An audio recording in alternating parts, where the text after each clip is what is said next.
Hi, Gabriel Josiah here.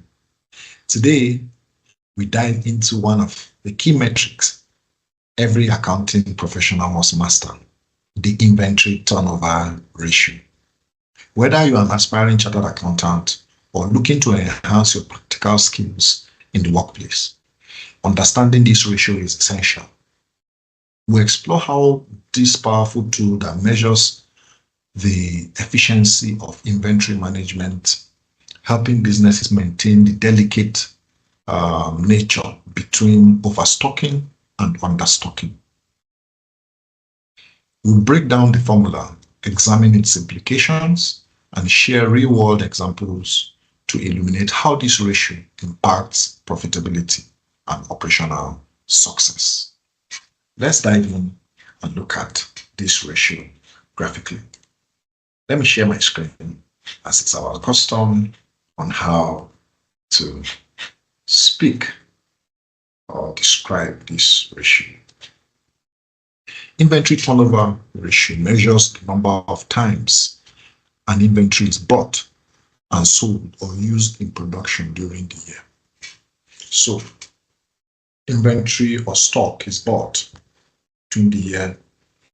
Some companies call raw materials, it's transformed into work in progress, and finally, it's transformed into finished goods. So these processes are used in the company to provide goods or services to clients, adding value or solving problems. So this ratio measures the number of times inventory is bought and sold and used in production during a particular financial year.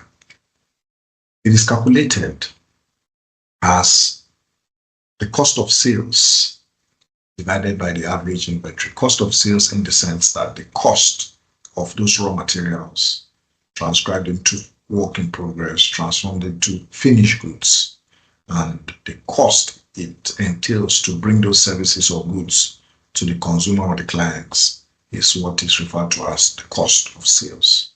Your average inventory is the beginning period of your inventory, start of the year and the end of the year divided by 2. Alternatively, it can be termed inventory holding period, like we saw in the liquidity ratio, where the inventory is the denominator and the cost of sales is, inventory is the numerator, I beg your pardon, and the cost of sales is the denominator.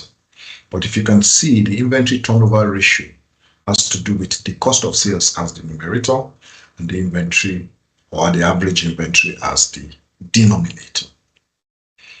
Okay, so the inventory holding period, like we saw in the liquidity ratios, can be calculated as you can see on the screen. You have it as the inventory, average inventory as your numerator, once again, and the cost of sales as your denominator. And use that to generate the operating cycle, which includes the receivable collection period and the trade payables period. This ratio measures how efficiently a company manages its inventory by indicating how many times inventory is sold and replaced over a specific period. Very graphic. It helps assess the effectiveness of inventory management and is crucial for ensuring that company is not overstocking or understocking inventory. This is very important. So candidates and professionals will notice that there's a relationship between operating cycle discussed earlier in the liquidity ratios we looked at in previous sessions and videos, and activity ratio.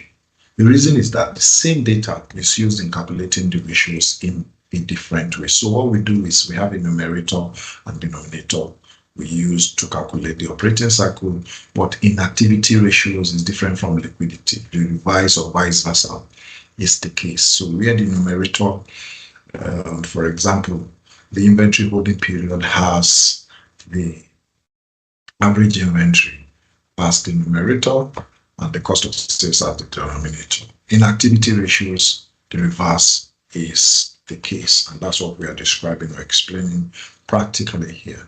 So for example, the number of days inventory measures how long the inventory stays in the store of the company, whereas inventory turnover measures how many times in the year inventory is purchased or manufactured and sold during the year. I'll take that again.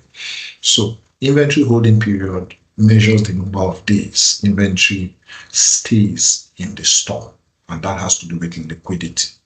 While inventory turnover measures how many times in the year inventory is purchased or manufactured and sold during the year. Let us assume that the number of days of inventory is 45 days. This means that the inventory turnover in the year will be 365 divided by 55 days. So 365 days a year, by 45 days, 1 month and a half. And if you do that maths with your calculator, you see that it's 8.1 times.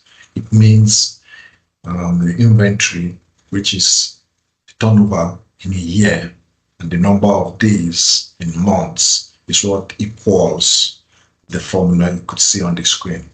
365 days a year divided by inventory, also divided by cost of goods sold divided by a year. Very simple.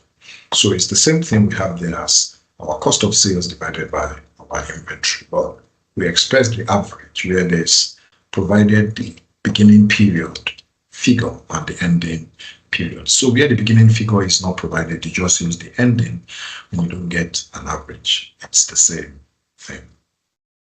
So the formula is graphically on the screen after describing one or two movements and understanding where we're coming from in relation with the liquidity and activity ratio, describing how they relate. And this will help address the examples very, very graphically. So from this formula, you could see we have the cost of goods sold, which is also our cost of sales divided by our average inventory. Now, your cost of sales is your total cost of production during the period, while the average inventory is the beginning, like I said earlier, inventory, and the ending inventory divided by 2. So quickly, let's practicalize this. Let's look at our example in the question. If you're using Sharubutu Nigerian PLC to calculate these ratios, to see how to apply them graphically, the description of these ratios. So we have our cost of sales for the year. So our cost of sales is 1 billion, which is our cost of goods sold for 31st December 2020. So if you have a calculator, just follow me closely as I calculate this ratio. So I have my cost of sales as 1 billion.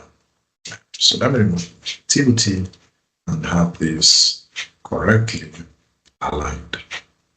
So I haven't removed the negativity and taken my cost of sales.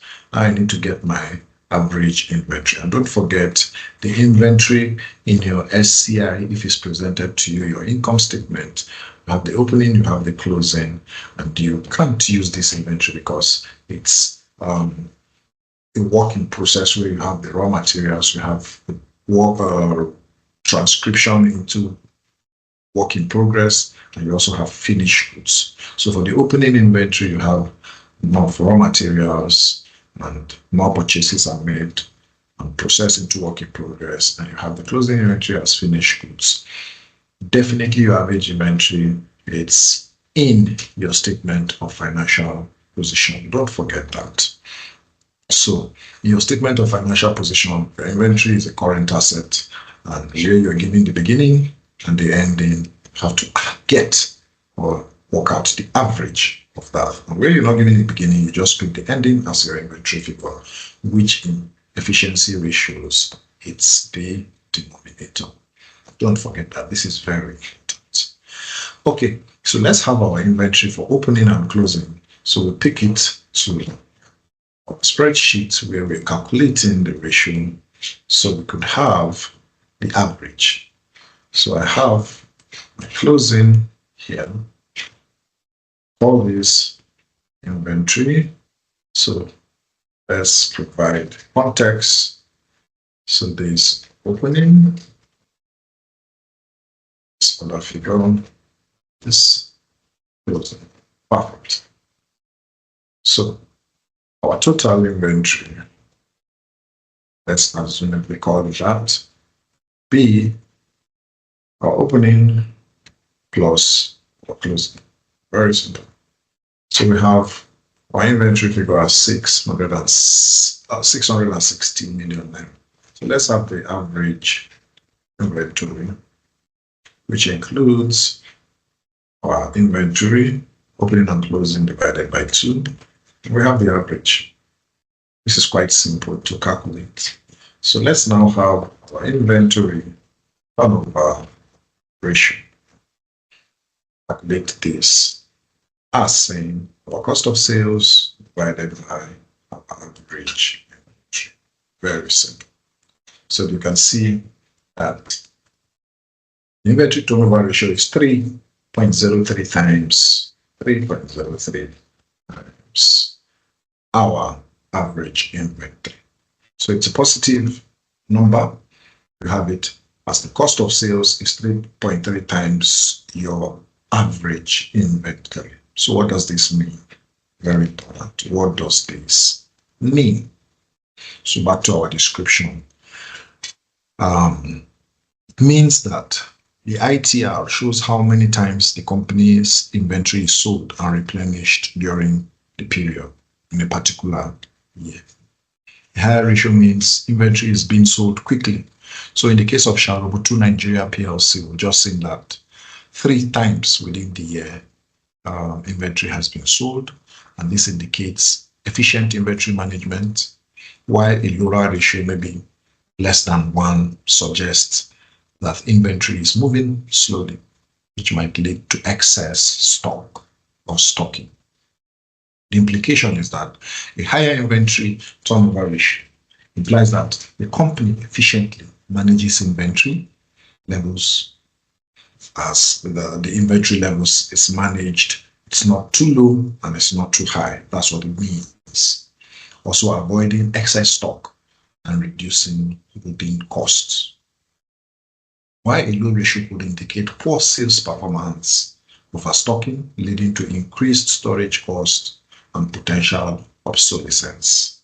This is very risky. Now, what is the cause and effect of a high and a low inventory turnover? So the cause of a high inventory turnover is strong demand, efficient inventory management, and quick sales cycle. So strong demand for the product or the service, efficient inventory management, and quick sales cycles. Sales is moving geometrically, and activities are swiftly converted from inventory to cash. What are the effects? The effects of a high inventory turnover ratio is that it reduces holding costs, improves cash flow, less risk of obsolescence, expiry, or expired goods, but might lead to stockouts if the sales are going, inventory is going too fast, and may also lead to stockout costs if inventory is too lean. So balancing these activities to reduce the effect of a high inventory turnover, it's very important and a managerial skill that must be mastered. Why a lower inventory turnover? The cause is excess inventory, excess production, weak sales, poor inventory management and requisition or stock planning, or slow moving products. These are the causes of a low inventory turnover, especially when you have less than 1, like the example we just saw in the company Sharobutu Nigerian PLC is about 3 times. So anything less than 1 shows slow moving products culminating in low inventory turnover. Now, the effects of this same low inventory turnover ratio is increased holding costs, cash flow constraints, risk of inventory obsolescence, and potential write-offs or write-downs. So IAS 2 has provided a framework on how to write off inventory, obsolete inventory, expired stock, and to avoid these situations. Inventory management is essential to be able to mitigate such risks. So in conclusion, the inventory turnover ratio is a key metric for assessing how well a company manages its inventory. A high inventory turnover reflects efficient inventory management and strong sales, while a low one signals inefficiencies that can negatively affect profitability. This is very critical. So companies, chartered accountants, managers should strive for balance, ensuring they have enough inventory to meet demand without holding excess stock. This is very, very important. So having looked at the inventory turnover ratio, you have it, and you understand that the inventory turnover ratio is more than just number crunching or just a number. It's a vital sign of a company's operational health. A high ratio indicates strong sales and effective inventory management, while a low ratio warns management of inefficiencies that could hurt profitability. As future leaders in accounting in the field of inventory management, understanding how to analyze and apply this ratio can significantly enhance your decision-making skills in real-world scenarios. Thank you for joining me today. Don't forget to like, subscribe, and hit the notification bell for more insights tailored to help you succeed in your accounting journey. Keep learning and striving for excellence. Until next time, bye for now.